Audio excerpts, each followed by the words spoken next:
Hello అండి అందరికీ. నా పేరైతే Pravallika. Welcome to Srivallika vlogs. సోది లేకుండా డైరెక్ట్గా నేను ఈ వీడియోలో ఏం షేర్ చేయాలనుకుంటున్నానో దాంతోటైతే స్టార్ట్ చేసేస్తాను. నేను కన్సీవ్ అవ్వటానికంటే ముందు నేను తీసుకున్న కేర్ గురించి అయితే మీతో షేర్ చేసుకోవాలి అనుకుంటున్నాను.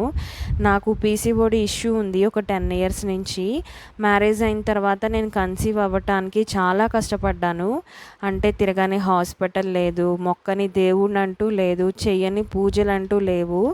కానీ ఇవన్నీ చేసి చేసి అలసిపోయి నేను ఇంట్లోనే ప్రాపర్గా తీసుకొని కేర్ ఒక 2 మంత్స్లోనే నేను ఎలా న్యాచురల్గా కన్సీవ్ అయ్యాను అన్న దాని గురించి అయితే మీతో షేర్ చేసుకుంటాను. ఇది ప్రతి ఒక్కరికి సెట్ అవుతుందా అంటే లేదండి, అది పర్సన్ టు పర్సన్ ఉంటుంది కదా. ఇది నా బాడీకి సెట్ అయింది, వేరే వాళ్ళ బాడీకి సెట్ అవ్వకపోవచ్చు. ఒకవేళ సెట్ అయినా సరే కొంచెం టైం తీసుకొని సెట్ అవ్వచ్చు. పేషెన్స్ తోటి మనం ఏదన్నా చేసుకుంటే దాని రిజల్ట్ అయితే మనకి పోను కనిపిస్తుంది. నేనైతే కొన్ని పాయింట్స్ అయితే రాసి పెట్టుకున్నానండి. డైలీ అవే చేసేదాన్ని. అవి కూడా ఎక్కువేమీ ఉండవు. ఒక్క 4 పాయింట్స్ అంతే. మనం నెగ్లెక్ట్ చేయకుండా ఒక 3 to 4 మంత్స్ ఇవి చేస్తే పీసీఓడి ఉన్నా సరే మనం న్యాచురల్గా కన్సీవ్ అవ్వచ్చు. అందులో ఫస్ట్ పాయింట్ వచ్చేసి ఎక్సర్సైజ్ ఆర్ వాకింగ్ అండి. మీరు ఫస్ట్ ఏ డాక్టర్ దగ్గరికి వెళ్ళినా మీకు ఫస్ట్ చెప్పేది, వాళ్ళు ఎన్ని టాబ్లెట్స్ ఇచ్చినా ఫస్ట్ వాక్ చేయండి, ఎక్సర్సైజ్ చేయండి, బాడీకి ఏదో ఒక ఫిజికల్ యాక్టివిటీ ఉండేలా చూసుకోండి అనే కదా మనకు చెప్తారు. ఇంకా మనకి ఈ ఎక్సర్సైజ్ చేస్తే మనకి చాలా యాక్టివ్గా ఉంటుంది. మన మైండ్ కూడా చాలా రిఫ్రెషింగ్గా అనిపిస్తుంది. సన్నగా ఉన్న వాళ్ళైనా సరే, లావుగా ఉన్న వాళ్ళైనా సరే, ఎవరైనా సరే, బోత్ మెన్ అండ్ ఉమెన్ ఇద్దరూ చేయండి వాకింగ్.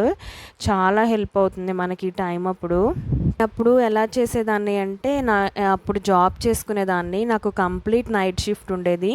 ఇంకా ఎర్లీ మార్నింగ్ 8కి అలా లేచి మాకు దగ్గరలో పార్క్ అయితే ఉండేది. ఫ్రెష్ అయిపోయి ఇంకా 40 మినిట్స్ వాక్ చేసుకొని ఒక 10 మినిట్స్ అయితే జిమ్ యాక్టివిటీస్ అయితే నేను చేసుకునేదాన్ని.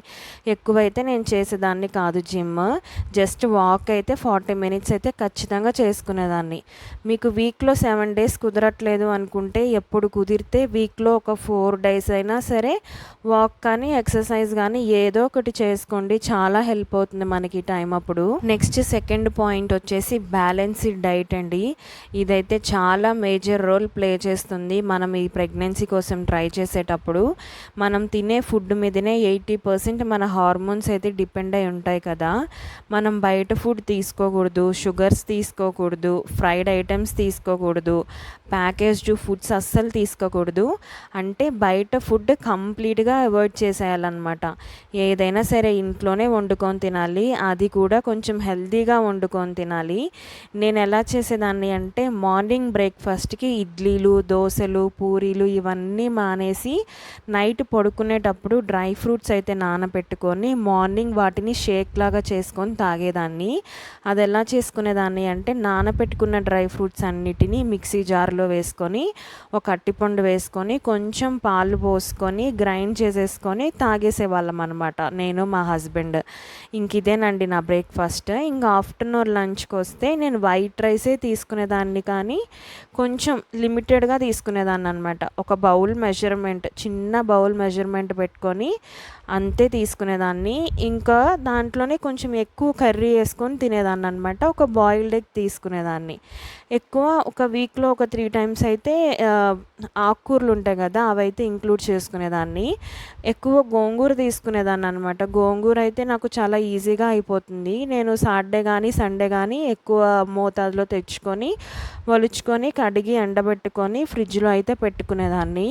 ఇంకా ఎప్పుడైనా కుదరినప్పుడు ఇంట్లో కర్రీస్ చేయడానికి టైం లేదు అనుకున్నప్పుడు కూడా మనం దాన్ని కొంచెం ఉల్లిపాయ వేసుకొని కొంచెం ఈ గోంగూర వేసుకొని పసుపు, ఉప్పు, కారం వేసుకుంటే మనకి ఆ కర్రీ కూడా త్వరగానే అయిపోతుంది. అలానే మనకి చాలా హెల్దీ కూడా కదా.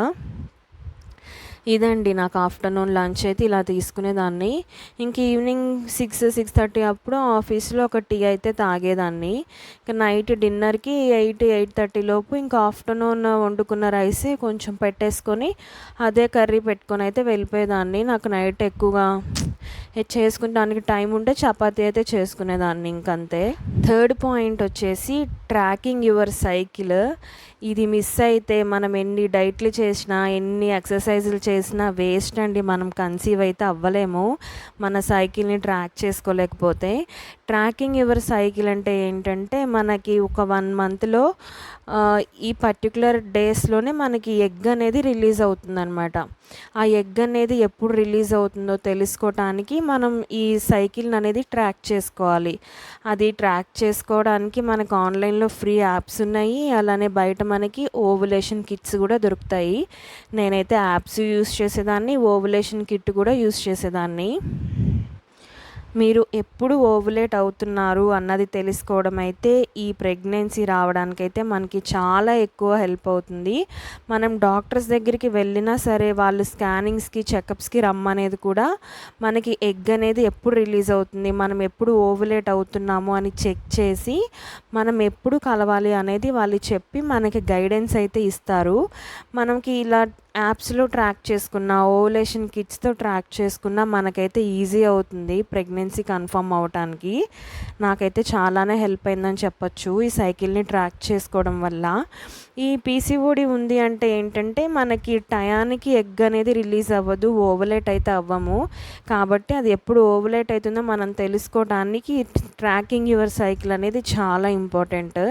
చాలామంది రెగ్యులర్ పీరియడ్స్ ఉన్న వాళ్ళకి 13th డే నుంచి 17th డే లోపు ఓవులేట్ అయితే అవుతారు. కానీ పీసీఓడి ఉన్న వాళ్ళకి కొంచెం కష్టం అనమాట. అది టైంకి అవ్వదు, ఎప్పుడు అవుతుందో తెలియదు. కాబట్టి మనమైతే సైకిల్ని ట్రాక్ చేసుకోవాలి.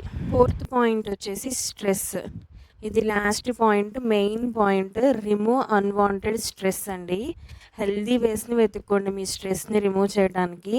స్ట్రెస్ అనేది ఇంకెవరికైనా ఈ రోజుల్లో మామూలుగానే ఉంటుంది. కానీ మనకు ఒకటి కావాలంటే ఒకటి వదులుకోవాలి కదా. ఎంత ఎక్సర్సైజ్ చేసినా, ఎంత గుడ్ సప్లిమెంట్స్ తీసుకున్నా, మీరు ఈ స్ట్రెస్ తీసుకుంటే మన బాడీకి అయితే అస్సలు సెట్ అవ్వదు. మనం ప్రశాంతంగా ఉండి, మన డేని ప్రశాంతంగా ఉంచుకొని, ఎవరేమన్నా పట్టించుకోకుండా సెల్ఫిష్గా ఉన్నా పర్వాలేదు, మీ గురించి మీరే ఆలోచించుకోండి. ఎవరేమన్నా పట్టించుకోవద్దు. మెడిటేషన్ చేసుకొని మైండ్ని, బాడీని ప్రశాంతంగా ఉంచుకోండి. ఎటువంటి స్ట్రెస్ లేకుండా అయితే ఉండండి. నేను చెప్పిన ఈ 4 క్రమం తప్పకుండా ఒక 2 to 3 మంత్స్ చేయండి. ఖచ్చితంగా కన్సీవ్ అవుతారని చెప్పను, కానీ ఛాన్సెస్ అయితే ఎక్కువ ఉంటాయి. Thank you for